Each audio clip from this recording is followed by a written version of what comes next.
Eh bien bonjour et bienvenue sur WebSurf TV pour le portrait de la semaine. Cette fois nous rencontrons Christophe Dimul qui est à côté de moi. Salut. Christophe qui est bien connu pour ses nombreuses photographies de surf. Alors justement Christophe, ça fait combien de temps que tu photographies du surf? Ça fait 28 ans à peu près. 28 ans à peu près. Et 20 ans que je fais la photo dans l'eau. Alors ça t'est venu comment cette envie de photographier justement le surf? C'est que au départ j'étais rugbyman de la Chalosse et mes potes rugbyman ne croyaient pas qu'il y avait des tubes à hausse-gorge comme à Hawaï. Et moi qui m'en enfilais quelques-uns déjà à l'époque en bodyboard tout gamin, je me suis dit bouge pas, je vais leur ramener une image. Et je me suis acheté mon premier appareil étanche, un baroudeur HDM. Et voilà, j'ai fait les premières photos dans l'eau en 1986. Donc tu as été, si je ne me trompe pas, tu as été un des premiers à te mettre à l'eau avec un caisson étanche, en tout cas dans la région, si ce n'est en France. Ouais, alors il y avait Sylvain déjà qui faisait des photos dans l'eau, les jours parfaits, qui avait eu des caissons par Hawaï. Il y a Pierre Bernard Gascogne aussi, qui avait sur session à l'époque, et qui se mettait à faire des photos dans l'eau, mais bon, je l'ai vu qu'une fois, ça devait pas être terrible, les photos, on les attend toujours. Ouais, j'ai été le premier, j'ai coulé mon appareil 2 fois. La première fois j'ai fait réparer, et la deuxième j'ai pété les plombs, j'ai pris les appareils et j'ai rassemblé 6 morceaux de plexi et j'ai fait un caisson. Alors justement, tu as rassemblé des morceaux plexi, je crois savoir que tes caissons, tu les conçois toi-même. Ouais, depuis ce jour-là j'ai pété les plombs, grand coup de scie dans une plaque de plexi, c'est parti quoi. Alors ça se passe comment pour construire un caisson étanche pour un appareil? Ah, le premier c'est sympa, donc c'est des plaques de plexi collées vissées à l'ancienne, comme j'ai fait tout de mécanique. Voilà, on a pris la solution mécanique à partir de plaques de plexi. Mais après il y a plein d'autres solutions, genre fabriquer un châssis en fibre de verre, un peu comme des planches de surf. Et voilà, et mettre un plexi devant, voilà. Les boutons, basta. Qu'est-ce que tu aimes particulièrement quand tu es dans l'eau et que tu vas justement prendre ces photos je dirais, qui sont hors du commun par rapport à ce qu'on peut voir des photos de la plage par exemple? Ouais, mais c'est être au plus près du surfeur dans le tube, la vision du pote qui rame, qui passe la barre et qui voit son pote se mettre le tube parfait. Youhou, voilà quoi, le trip. Après, le gamin qui suit le tube, ça lui fait un méga souvenir. Moi je me rappelle qu'à l'époque, je manquais quelques tubes en bodyboard et il n'y avait personne pour emmener l'image. C'est vrai que j'étais tout gamin, j'aurais bien aimé avoir une photo dans une barrique énorme. Et tous les gens que j'ai croisés dans le tube, ils ont la banane d'avoir eu au moins une fois un jour la bonne photo dans le tube. Voilà. Et il y a quand même peut-être une difficulté particulière à filmer quand on est dans l'eau, puisque je crois qu'on ne peut pas vraiment viser, je dirais, comme on peut le faire avec un appareil normal. Ah, c'est clair que là, quand tu vas à l'endroit est très très très étroit, là où il faut être.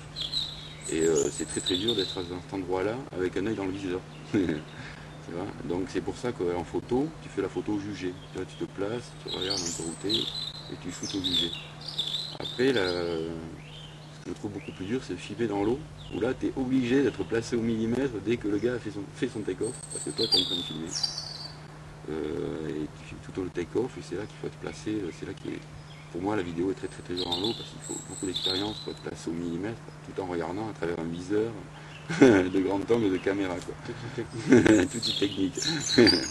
On a vu de nombreuses photos de toi on va dire dans tous les magazines de surf, bien sûr sur le site de l'ASP. Quel est ton meilleur souvenir de photographe de surf?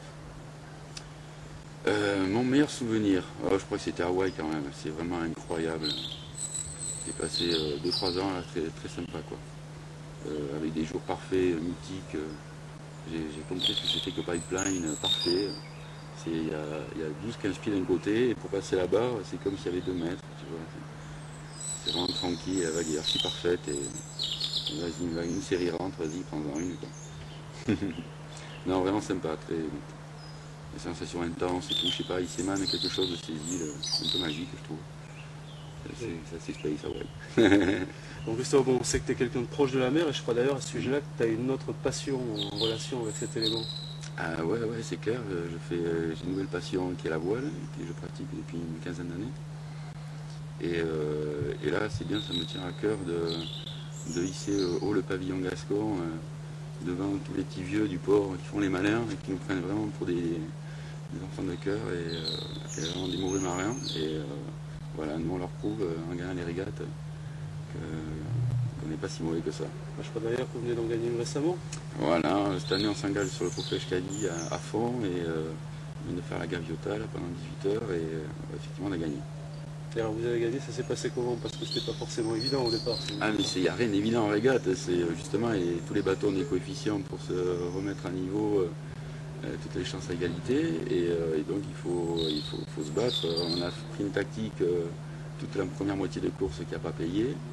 Voilà, mais ça nous a permis de nous échapper sur la deuxième tactique au retour et voilà, et passer par la côte.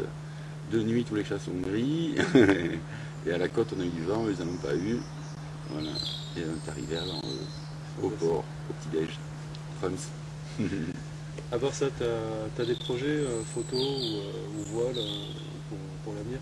Ouais, ben alors en voile, on s'engage donc sur le trophée Euskadi qu'on va essayer de gagner quand même. On va essayer de gagner les basques. Hein, il n'y a rien qu'à bretonner.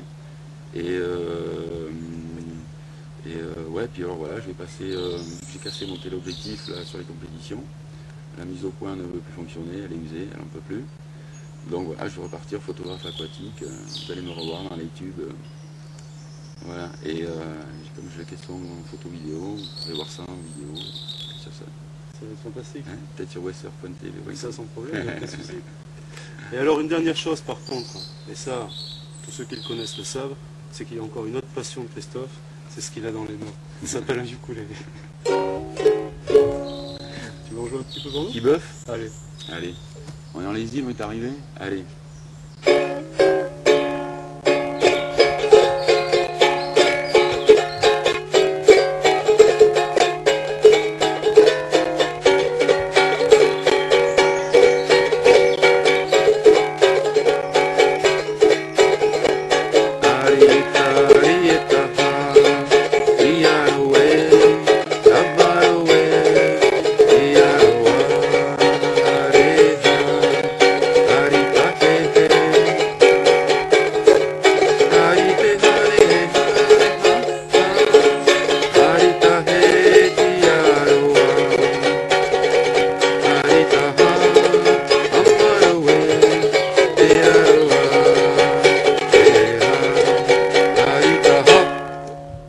Voilà Christophe.